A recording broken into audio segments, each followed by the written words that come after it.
ഇത് നോക്ക്, ലൊക്കേഷൻ പുതിയതായിട്ടുണ്ടല്ലോ. നമ്മളും അങ്ങനെ തന്നെയാ. ജാക്കി ചാൻ അവന്റെ കഥ കഴിക്കാം. ധരിക്കാൻ വരുന്നുണ്ട്.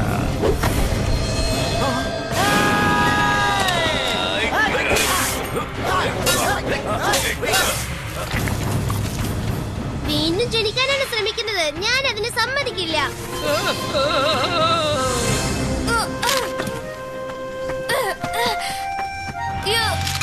നീ താമസിച്ചു പോയി കുട്ടി. സോറി മോനെ, എനിക്ക് കാത് കേൾക്കുന്നില്ല. കുട്ടിയെ വരട്ടുന്ന ജോലിയൊന്നും വേണ്ട.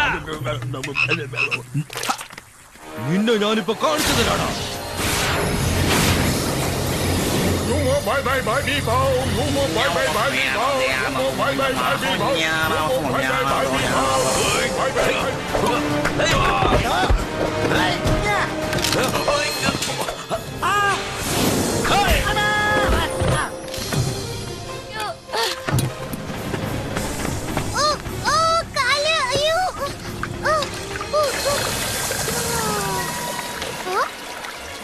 Super idea.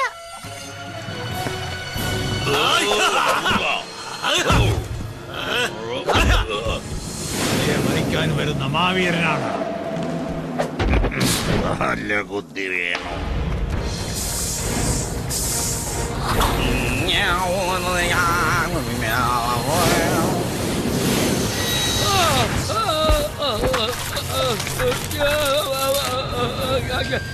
ജാക്കി, ഓം ഹ്രീം വാ സ്വാഹ.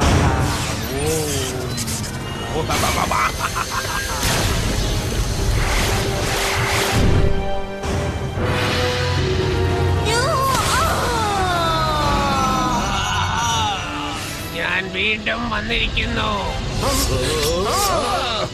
ഞാനിപ്പോൾ വളരെയധികം സന്തോഷിക്കുന്നു. ഹായ് ഷിൻഡു. ഒരുപാട് നാളുകൾക്ക് ശേഷം നിങ്ങളെ കണ്ടതിൽ വളരെ സന്തോഷം. അതെ, വീണ്ടും പിറന്നതിന് സന്തോഷമുണ്ട്.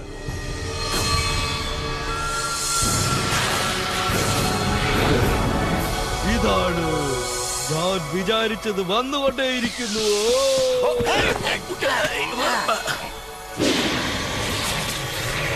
ഇതിനുമേലെ എന്ത് ശക്തി എനിക്ക് സ്വന്തമാകും.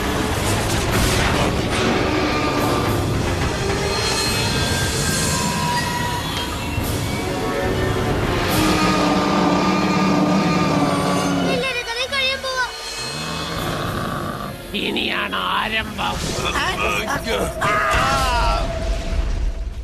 നീ വീണ്ടും ജനിക്കാൻ ഞാനാണ് കാരണം. അത് ഞാനും സമ്മതിക്കുന്നു.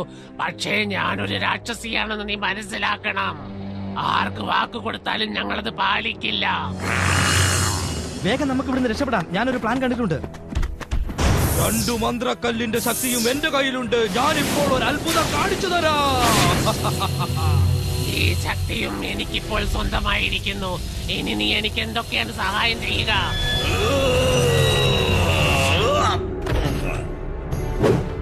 എന്റെ ബാക്കിയുള്ള ശക്തികളൊക്കെ എവിടെയാണെന്ന് നീ തന്നെ പറയണം. അതിനു മുൻപ് ഞാൻ ആ ജാക്കിയെ കൊന്നിട്ട് വരാം. സെക്ഷൻ 13 സെക്യൂർ ചെയ്യുന്നതാണോ നിങ്ങളുടെ പ്ലാൻ? ഷിൻഡോ അതിന്റെ സ്വന്തം സാധനങ്ങൾ എടുക്കാൻ വേണ്ടി തീർച്ചയായിട്ടും വരും ജൂലി. എല്ലാ മാന്ത്രികക്കളിന്റെ ശക്തികളെയും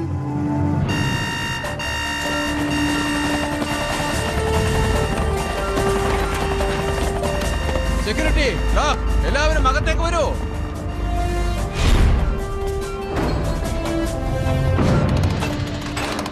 സെക്യൂരിറ്റിയെ ടൈറ്റ് ചെയ്ത് കഴിഞ്ഞു. അറിയാം, മന്ത്രത്തെ മന്ത്രം കൊണ്ട് മാത്രമേ നശിപ്പിക്കാൻ കഴിയൂ. അതുകൊണ്ട് അങ്ങളിന് ആവശ്യമായ എല്ലാ സാധനങ്ങളും ഉടനെ നിങ്ങൾ ഇവിടെ എത്തിക്കണം. ജൂലി, വേഗം വാ, നമുക്ക് ഗവേഷണം ആരംഭിക്കാം. ഗ്രൂപ്പ് എ, നിങ്ങൾ എല്ലാവരും അവരെ സഹായിക്കണം. സാർ, നമ്മുടെ പാരാമീറ്ററിൽ ഏതോ ഒരു ബോഗി വന്നോണ്ടിരിക്കുന്നുണ്ട്. വളരെ വലുതാണ് സാർ. അതാണിത്. ഇതിൽ നിന്നും രക്ഷപ്പെടാൻ വേണ്ടിയാണ് ഈ പെട്ടെന്നുള്ള ഏർപ്പാട്. നമ്മുടെ അടുത്തുള്ള മൃഗങ്ങളെയെല്ലാം രക്ഷിച്ചു തന്നെയാകണം.